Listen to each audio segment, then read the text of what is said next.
I thought my grandmother had forgotten about me. At the will reading, my cousins walked away with millions from her botanical patents, while I got a wooden box containing a single seed and a plane ticket to some island I'd never heard of. I felt like the family disappointment, until a local guide on that remote island said 7 words that changed everything. Before we dive into this incredible story, I'd love to know, what's your favorite kind of plant? Drop it in the comments below, and be sure to subscribe for more amazing stories every day. Now, let me take you back to the day I thought I'd lost everything. The law office of Campbell and Associates smelled like old leather and disappointment. I sat in an uncomfortable chair, fidgeting with the sleeves of my only good blazer, watching my cousins Theodore and Abigail whisper confidently to each other across the mahogany conference table. They looked like they belonged here. Expensive suits, perfect hair, the kind of quiet arrogance that comes from never having to check your bank balance before buying coffee. I, on the other hand, felt like an imposter. My blazer was 3 years old and bought on clearance. My shoes had a scuff I'd tried to cover with a Sharpie.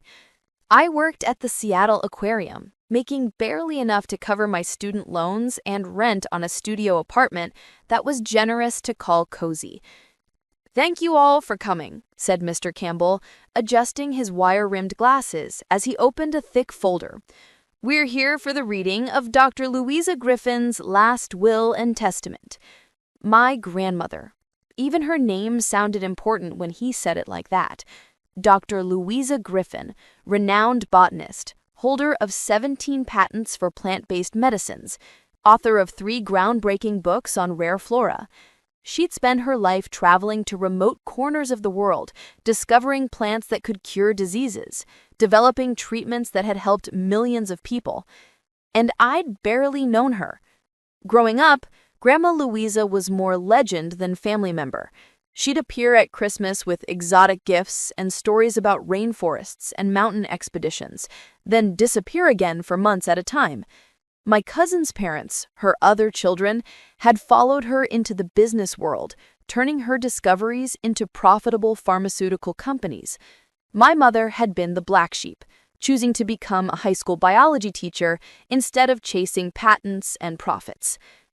"To my grandson, Theodore, I leave my shares in Griffin Pharmaceuticals, valued at approximately $12 million, along with the patents for compounds WM47 through WM63. Theodore smiled smugly and squeezed his wife's hand. $12 million. I tried to imagine what that kind of money would feel like, what problems it would solve, what doors it would open.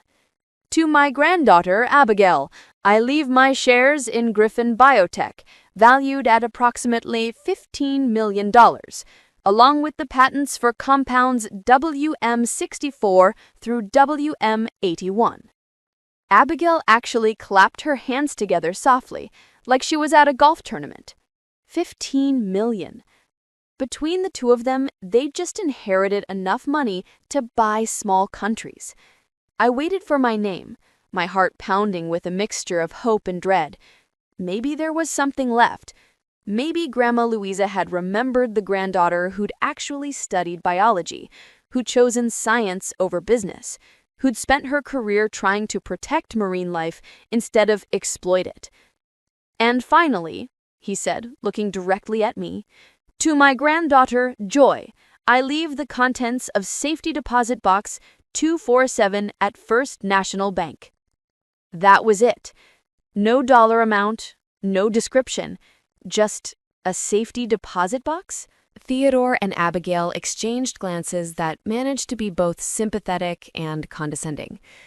"I'm sure there's something meaningful in there," Abigail said in the tone people use when they're trying to be kind about your obvious disappointment. "Grandmother always was eccentric," Theodore added. "I'm sure whatever she left you has sentimental value." Sentimental value. The phrase people use when something is worthless but they don't want to say it out loud. An hour later, I was sitting in the bank vault, staring at the contents of Safety Deposit Box 247. It contained exactly 2 items: a small wooden box about the size of a jewelry case, and an envelope with my name written in my grandmother's distinctive handwriting. I opened the envelope first. Inside was a plane ticket: Seattle to Boston to Lisbon to Ponta Delgada, São Miguel Island, Azores. The departure date was 3 days away. There was also a handwritten note on expensive stationery. My dearest Joy, if you're reading this, then I'm gone, and you're probably feeling confused and perhaps a bit hurt. Trust me, my darling girl. Take the journey. Everything will make sense when you arrive. Look for Maria Santos. She'll be waiting for you. All my love, Grandma Luisa. I opened the wooden box next. Inside, nestled in soft velvet, was a single seed. It was unlike anything I'd ever seen. About the size of a walnut, with a hard, dark shell that seemed to shimmer with an almost metallic sheen. Strange ridges and patterns covered its surface, like nature's own intricate carving. I turned it over in my hands, my marine biology training kicking in. I'd studied seeds in my undergraduate botany courses, but this one was completely unfamiliar. The patterns were too complex, too deliberate. It looked ancient, like something that might have grown in prehistoric forests. A plane ticket to an island I'd never heard of, and a mysterious seed. While my cousins had inherited enough money to retire in luxury, I'd inherited, what? A riddle? A wild goose chase? I sat in that sterile bank vault for 20 minutes, turning the seed over and over in my hands, reading and rereading my grandmother's note. The rational part of my brain said this was crazy. I couldn't afford to take time off work, couldn't afford the additional travel expenses once I got to Portugal, couldn't afford to chase after some mysterious family errand that might mean nothing. But another part of me, the part that had always felt like I didn't quite fit in my own family, the part that had chosen to study the ocean instead of chasing money, whispered that maybe this was exactly what I needed to do. My grandmother had been many things, but she'd never been frivolous. If she'd left me a plane ticket and a seed, there had to be a reason. I called in sick to work the next day and spent hours researching the Azores. The islands were a Portuguese archipelago in the middle of the Atlantic, known for volcanic landscapes, hot springs, and unique ecosystems. São Miguel was the largest island, with a population of about 140,000 people. It was beautiful, remote, and expensive to visit. I also tried researching the seed, photographing it from every angle and running the images through botanical databases. Nothing. It's like the seed didn't exist in any scientific literature. By the 3rd day, I'd made my decision. I packed a single suitcase with clothes suitable for hiking and unpredictable weather, withdrew most of my savings account for expenses, and headed to the airport. The flight was long, nearly 20 hours with layovers, and gave me plenty of time to second-guess my decision. What if this was some kind of elaborate joke? What if my grandmother had been suffering from dementia at the end and none of this made sense? What if I was about to spend my life savings on a meaningless trip to an island where no one was waiting for me? But every time I started to panic, I'd take out the wooden box and look at the seed. There was something about it that felt important, significant. It seemed to pulse with potential energy, like it was just waiting for the right conditions to reveal its secrets. The plane descended through clouds towards São Miguel Island, and I got my first glimpse of the landscape below. It was breathtaking. Green hills dotted with small towns, dramatic coastlines where volcanic cliffs met the Atlantic, and in the center of the island, what looked like massive crater lakes reflecting the sky like mirrors. Ponta Delgada Airport was small and efficient. I collected my luggage and walked through customs, looking around nervously for someone who might be Maria Santos. My grandmother's note had said she'd be waiting, but what if she wasn't? What if I was stranded on an island where I didn't speak the language, with no plan and dwindling money? Joy Griffin? I turned to see a woman approaching me with a warm smile. She was probably in her 50s, with graying hair pulled back in a practical ponytail, and the kind of deep tan that comes from spending most of her life outdoors. She wore hiking boots, cargo pants, and a fleece jacket that had seen better days. "I'm Maria Santos," she said, extending her hand. "Your grandmother told me to watch for a young woman who looked like she was questioning every decision that had brought her here." I laughed despite my nervousness. "That's definitely me. You knew my grandmother?" "Louisa and I were old friends, very old friends. She spoke of you often." "She did?" "Oh, yes. She was very proud of your work with marine conservation. She said you were the only one in the family who understood that some things are more valuable than money." We walked out of the airport into the warm Atlantic air. The island smelled like salt and flowers, with an underlying hint of volcanic sulfur that reminded me this was a geologically active place. "Where are we going?" I asked as Maria led me to a well-worn Land Rover. "To see what your grandmother left for you," Maria said mysteriously. "But first we need to drive to the other side of the island. It's about an hour through the mountains." As we drove, Maria told me about the island's history, its unique ecosystem, its volcanic origins. She was clearly a naturalist, pointing out endemic plants and explaining how the island's isolation had led to the evolution of species found nowhere else on Earth. "Your grandmother first came here 30 years ago. She was researching endemic flora for pharmaceutical applications. But she fell in love with the island, with its wildness, with its secrets." "Secrets?" Maria smiled. "Every island has secrets, Joy, especially islands that have been isolated for millions of years. Evolution does interesting things when left alone." We drove through small villages with whitewashed houses and red tile roofs, past fields where cows grazed on impossibly green grass, through forests of trees I didn't recognize. The landscape was like nothing I'd ever seen, simultaneously familiar and alien, European and tropical, ancient and timeless. "Can I ask you something? What exactly did my grandmother do here? I mean, I know she was a botanist, but—" "She was protecting something," Maria said simply. "Something very rare, very valuable, and very fragile. Something that certain people would destroy if they knew it existed." "What kind of something?" "You'll see." We drove for another 20 minutes before Maria turned off the main road onto what was barely more than a dirt track. "What your grandmother left for you isn't on San Miguel itself," Maria said as she saw my worried face. "It's not?" She smiled mysteriously. "We'll take my boat to a smaller island, one that doesn't appear on most tourist maps." The marina was bustling with fishing boats and tourist vessels. Maria led me to a sturdy-looking motorboat that had clearly seen years of use, but was well-maintained. "This is how your grandmother and I traveled back and forth," Maria said, loading my suitcase into the boat. She insisted on keeping the location completely secret. No helicopter flights, no chartered yachts that might attract attention. Just a simple boat trip that looks like we're going fishing. As we pulled away from the harbor, I watched San Miguel shrink behind us. The island's green hills and white buildings grew smaller until they were just a line on the horizon. We were heading northwest into open Atlantic waters that stretched endlessly in every direction.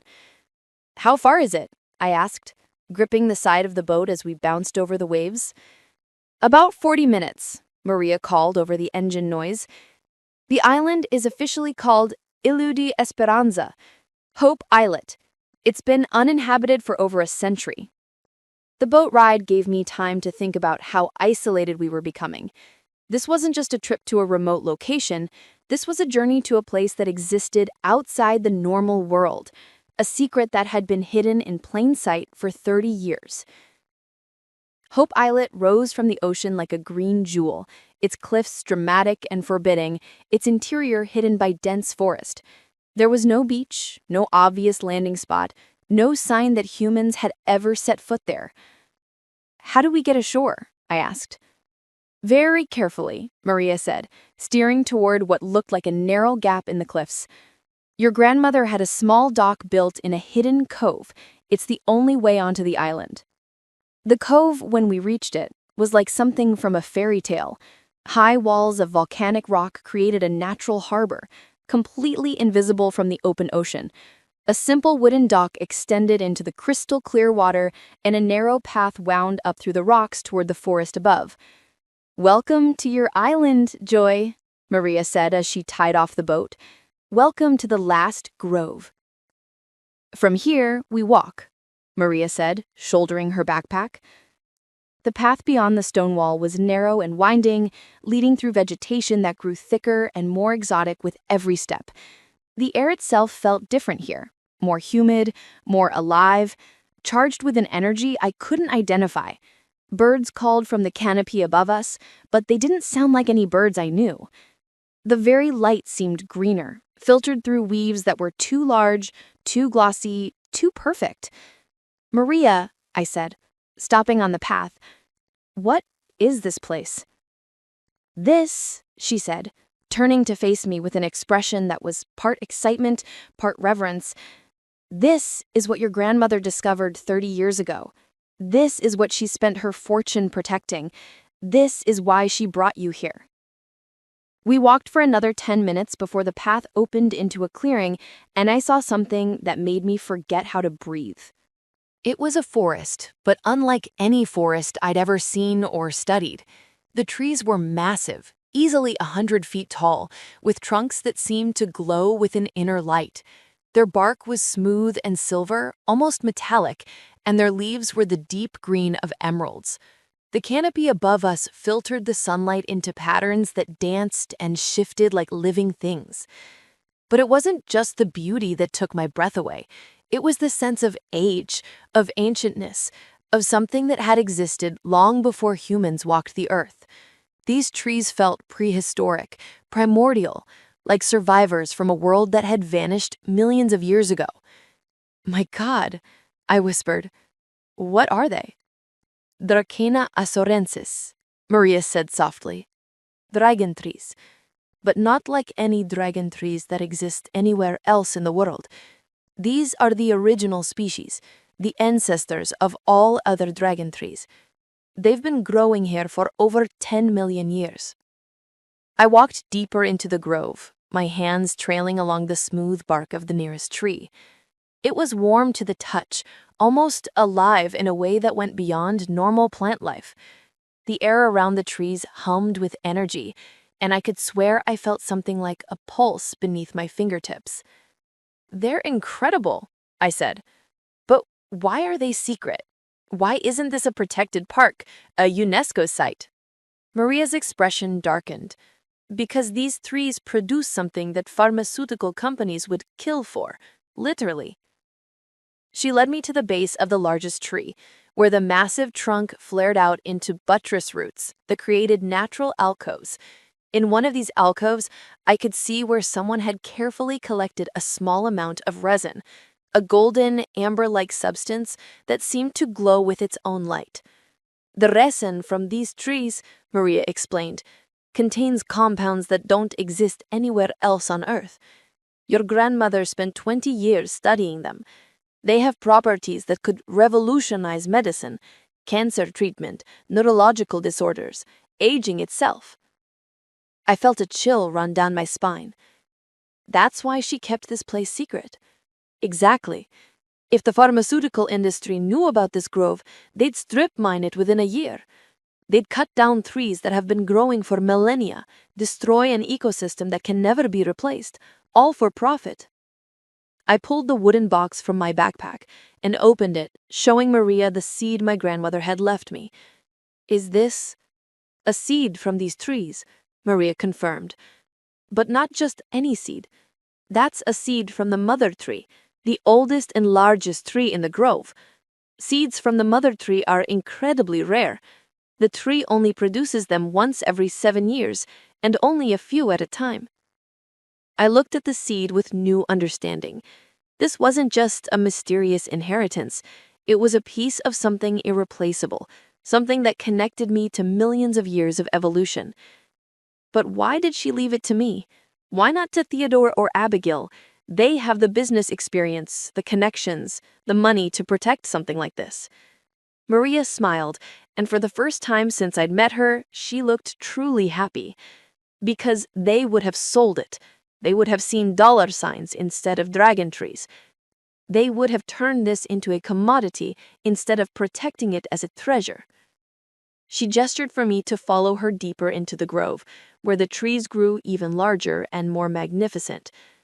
In the center of the forest stood a tree that dwarfed all the others, easily 150 feet tall, with a trunk so massive that it would take 20 people holding hands to encircle it. "The mother tree," Maria said reverently. "She's over 1,000 years old, maybe older. Your grandmother used to sit here for hours, just listening to the forest, planning how to protect it." I approached the ancient tree and placed my hand on its bark. The sensation was immediate and overwhelming, a sense of connection, of belonging, of coming home to a place I'd never been but had always known existed.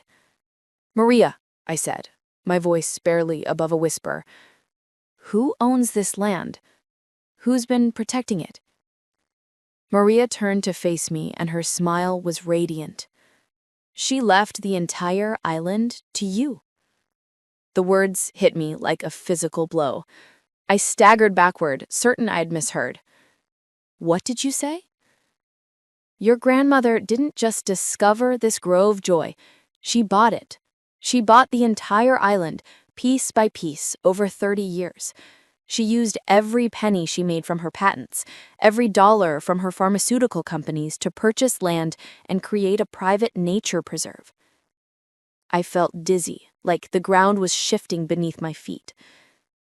"The entire island?" "All of it. The forests, the coastline, the volcanic lakes, everything.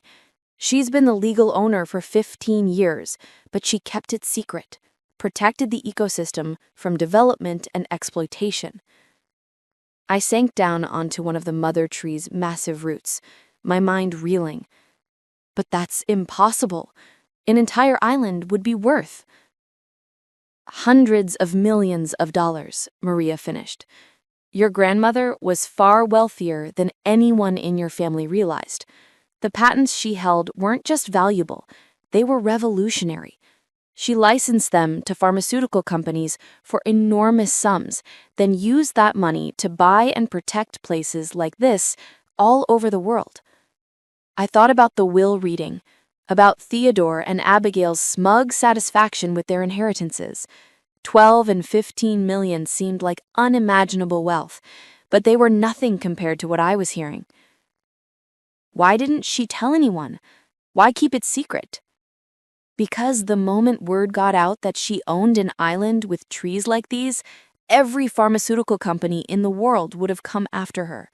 They would have offered billions, threatened lawsuits, used every tool at their disposal to get access to this grove.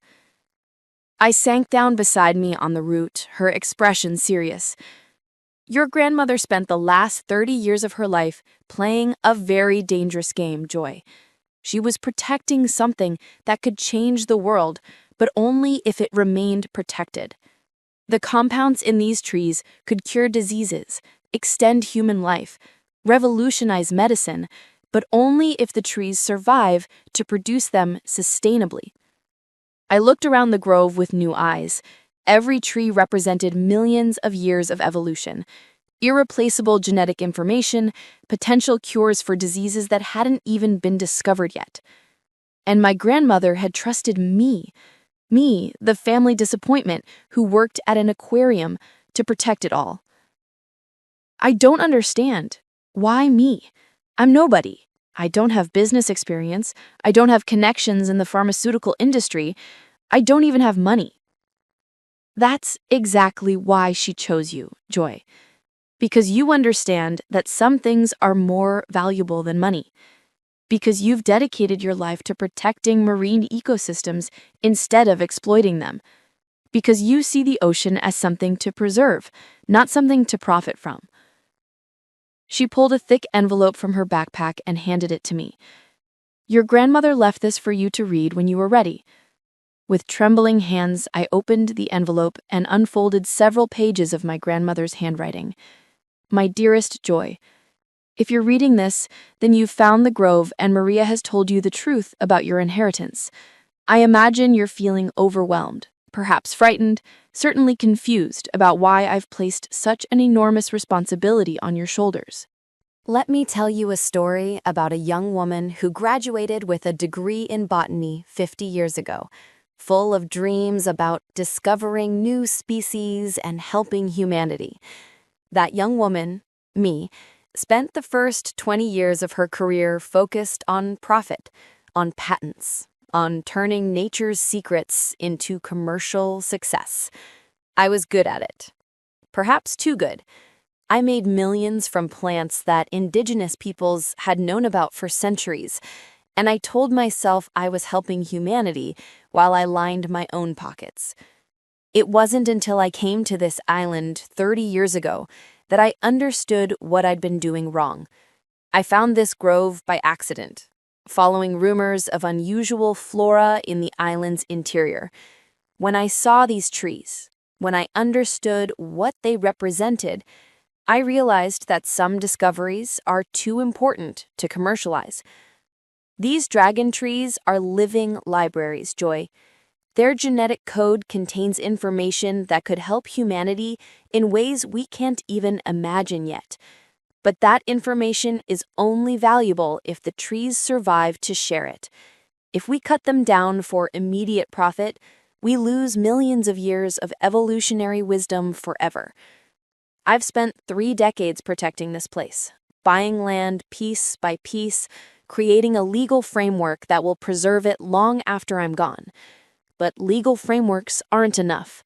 This place needs a guardian, someone who understands that true wealth isn't measured in bank accounts, but in the preservation of irreplaceable natural treasures. I chose you because you've already proven you understand this principle. You chose to study marine biology not because it would make you rich, but because you wanted to protect something beautiful and important. You work at an aquarium not because it pays well, but because you believe in conservation, in education, in helping people understand why we need to protect our natural world. Your cousins are good people, but they see nature as a resource to be managed and monetized. You see it as a treasure to be protected and preserved. That's why this island needs you. I know this seems overwhelming. I know you're probably wondering how you could possibly manage something so vast and important, but you won't be alone. Maria has been my partner in protecting this place for 20 years. The local communities have been its guardians for generations. There are scientists and conservationists around the world who will support your work. And you have resources now, my darling girl. The island generates income from carefully managed research partnerships, from the sale of seeds and saplings to botanical gardens worldwide. You'll never want for money again, but more importantly, you'll never lack for purpose. The seed I left you isn't just a symbol, it's a responsibility. Plant it somewhere safe, tend it carefully, and watch it grow into something magnificent. That's what I'm asking you to do with this entire island. I love you, Joy. I've always been proud of you, even when I couldn't find the words to say so. You have the heart of a true conservationist and the soul of a scientist. This island couldn't be in better hands. All my love and faith in you, Grandma Louisa. P.S. There's a cottage near the grove that I've been using as a research station. It's yours now, if you want it. I think you'll find it has everything you need to begin your new life as the guardian of the last grove. I read the letter 3 times before the words fully sank in. My grandmother hadn't just left me an island. She'd left me a mission, a purpose, a chance to dedicate my life to something truly meaningful. There's more, Maria said gently, pulling out another folder. Legal documents, financial statements, research notes. Your grandmother was very thorough. I opened the folder with shaking hands. The first document was a deed officially transferring ownership of Ilio da Esperanza to Joey Louisa Griffin, me. The second was a bank statement showing accounts with balances that made my head spin. Hundreds of millions of dollars, all designated for the preservation and protection of the island's ecosystems. "This is real," I whispered. "This is all real." "Very real," Maria confirmed, "and very secret. As far as the outside world knows, the island is still owned by a series of shell companies and conservation trusts. Your grandmother was paranoid about keeping her ownership hidden." I stood up and walked deeper into the grove, trying to process everything I had learned. An hour ago, I'd been a struggling aquarium worker who thought her family had forgotten about her. Now, I was the secret owner of an entire island, the guardian of trees that could change the world, the inheritor of a conservation mission that spanned decades. "What happens now?" I asked. "That's up to you," Maria said. "You could sell everything tomorrow and become one of the richest people in the world. You could license the tree's genetic material to pharmaceutical companies and make billions. You could develop the island for tourism and create a luxury resort empire. Or you could do what your grandmother did. Protect it, study it, share its secrets carefully and sustainably. Use your resources to expand conservation efforts to other endangered ecosystems around the world." I thought about my life back in Seattle, my tiny apartment, my student loans, my job cleaning fish tanks and giving tours to school children. It had been a good life, meaningful in its own small way, but it had also been limited, constrained by financial reality and lack of opportunity. Now I had unlimited opportunity and unlimited responsibility. "The cottage my grandmother mentioned, can I see it?" Maria's face lit up. "Of course, it's just a short walk from here." She led me along a path that wound through the grove, past trees that seemed to whisper secrets in languages I didn't understand. The cottage, when we reached it, was perfect. A small stone building that seemed to grow naturally from the landscape, with solar panels on the roof and large windows that looked out over the forest.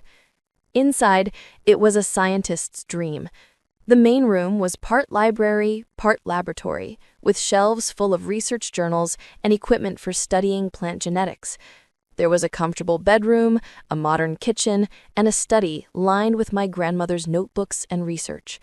She spent months here every year, studying the trees, documenting their properties, planning conservation strategies. All of her research is here, waiting for you. I picked up one of the notebooks and opened it to a random page. My grandmother's handwriting filled the margins around detailed botanical drawings, notes about soil composition and rainfall patterns, theories about the tree's evolutionary history. She really did this.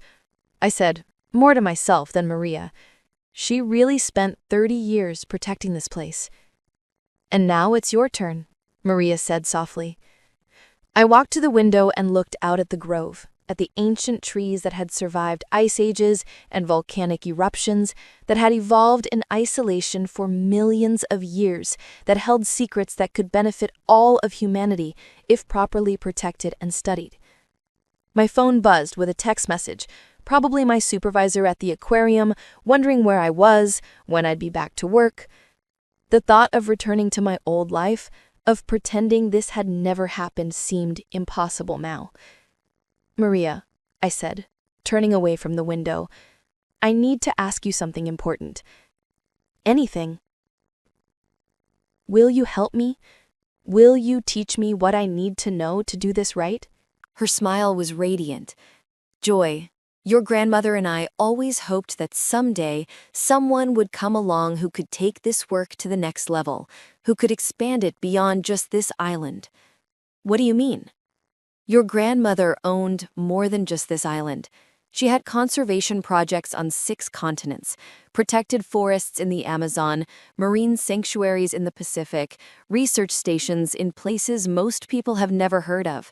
She built a global network of protected ecosystems, all funded by her pharmaceutical patents, all managed through shell companies and conservation trusts." I felt dizzy again. How much? Billions of dollars, Joy.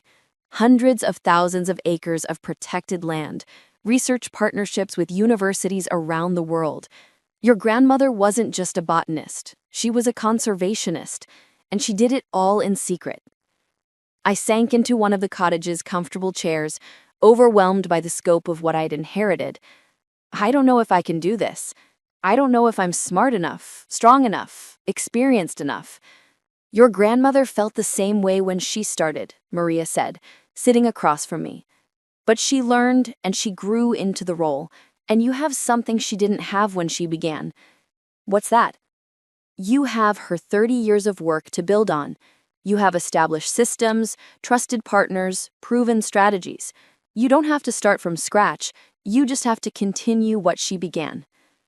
I looked around the cottage, at the evidence of my grandmother's life's work, at the research that could change the world if properly continued.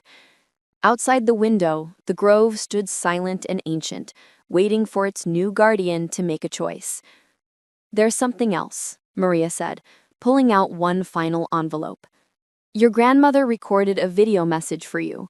She wanted you to hear it after you'd seen the grove, after you understood what you'd inherited. She handed me a tablet and pressed play. My grandmother's face appeared on the screen, older than I remembered, but with eyes that sparkled with intelligence and determination. Hello, my darling Joy. If you're watching this, then you've found the growth and learned the truth about your inheritance. I imagine you're feeling overwhelmed, perhaps frightened by the responsibility I've placed on your shoulders. I want you to know that I didn't choose you lightly. I've been watching you your entire life, proud of every choice you've made, every sacrifice you've accepted in service of something larger than yourself. When you chose marine biology over a more lucrative career, when you took a job at an aquarium instead of a corporate laboratory, when you dedicated your life to education and conservation instead of profit, those choices told me everything I needed to know about your character. You have the heart of a true conservationist, Joy. You understand that some things are more valuable than money, that some treasures are worth protecting even when no one else understands their value. That's exactly what this island needs, someone who will see it not as a resource to be exploited, but as a treasure to be preserved. I know this seems impossible. I know you're probably wondering how you could possibly manage something so vast and important. But remember, my darling girl, every great conservation effort started with one person who cared enough to try. John Muir protecting Yosemite, Rachel Carson exposing the dangers of pesticides, Jane Goodall studying chimpanzees. They all started as individuals who believed that nature was worth fighting for. You're not alone in this work. You have Maria, who has been my partner and friend for 20 years. You have resources that will allow you to hire the best scientists, the most dedicated conservationists, the most effective legal advocates. You have a network of protected areas around the world that are already making a difference. But most importantly, you have something that can't be bought or taught. You have the passion to do this work not because you have to, but because you want to. Because you understand that protecting these trees, preserving these ecosystems, sharing these discoveries responsibly, that's not just a job, it's a calling. I love you, Joy. I believe in you. And I know that this island, these trees, this work, they couldn't be in better hands. Welcome to your new life, my darling girl. Make it extraordinary. The video ended and I sat in silence for several minutes, tears streaming down my face. My grandmother had seen something in me that I'd never seen in myself. The potential to be more than just a struggling scientist, to be a guardian of something irreplaceable. What do you think? Maria asked gently. I stood up and walked back to the window, looking out at the grove that was now mine to protect.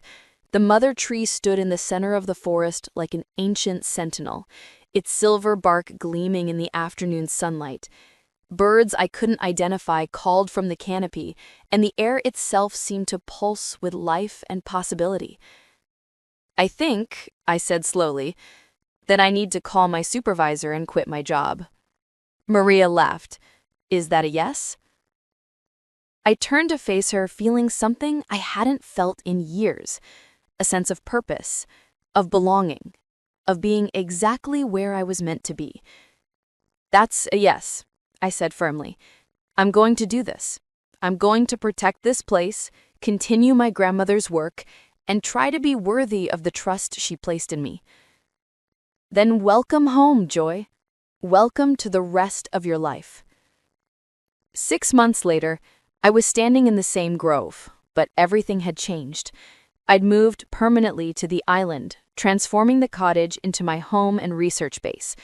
I'd hired a team of botanists and conservationists to help study and protect the dragon trees. I'd established partnerships with universities around the world to research the trees' medicinal properties without exploiting them. Most importantly, I'd planted the seed my grandmother had left me. It was growing in a protected nursery, carefully tended and monitored, destined to become part of the next generation of dragon trees that would carry this ancient species into the future. My cousins had been shocked when they learned the truth about my inheritance. Theodore had actually called to offer his expertise in managing my windfall, clearly assuming I was in over my head. I'd politely declined, explaining that I was quite happy with my new role as a conservationist. "But Joy, you could sell just a small portion of the island and be set for life. You could have anything you want." "I already have everything I want. I have meaningful work, unlimited resources to do good in the world, and the chance to protect something irreplaceable. What more could anyone ask for?" He hung up, clearly unable to understand how anyone could choose trees over treasure, conservation over cash. But I understood now what my grandmother had known all along, that the real treasure wasn't the money or the land or even the trees themselves. The real treasure was the opportunity to dedicate your life to something larger than yourself, to be part of a story that would continue long after you were gone. As I stood in the grove that evening, watching the sunset filter through the ancient canopy, I felt my grandmother's presence in the whisper of wind through the leaves, in the warm pulse of life beneath my feet, in the sense of continuity that connected past and future through the simple act of caring for something beautiful and irreplaceable. I'd thought I was the family disappointment, the one who got the consolation prize while my cousins inherited the real wealth. But I'd been wrong about everything. My grandmother hadn't forgotten about me. She'd been preparing me my entire life for this moment, this choice, this chance to become the guardian of something that could change the world. The seed she'd left me was growing into a tree, and I was growing into the person she'd always believed I could become. An absolutely incredible story about hidden legacies, true wealth, and the courage to choose purpose over profit. What would you do if you were in Joy's position? Share it in the comments below. If this story of conservation, family secrets, and finding your true calling inspired you, please hit that like button and subscribe for more amazing stories about discovering where you truly belong. Don't forget to click the notification bell so you never miss an upload. Thanks for watching, and we'll see you in the next one.